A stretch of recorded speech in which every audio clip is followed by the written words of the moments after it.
fata ku gikuta. Oya. Chaka kuya. Ese ntimuzi ko imibiri yanyu ari insengero z'umwuka wawe. Komeza.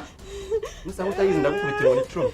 Ese ntimuzi ko imibiri yanyu ari insengero. Okay, nani yuzi fata ku gikuta. Oya. Fata ku gikuta. Ndayizi. Fata Ndayizi. Ese ntimuzi ko imibiri yanyu ari insengero z'umwuka wa muri. Fata ku gikuta rero.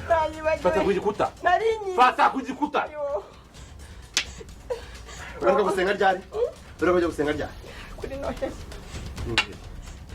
Ngo harabura amezi abiri tugere mu yindi Noheli nibwo hashize amezi 10 utajya gusenga. Sibyo? Mukaburi herukaye ryari? Ubwiza ukuri. Ubwiza ukuri amakuru yose ndayafite. Kabari. Herukaye ryari?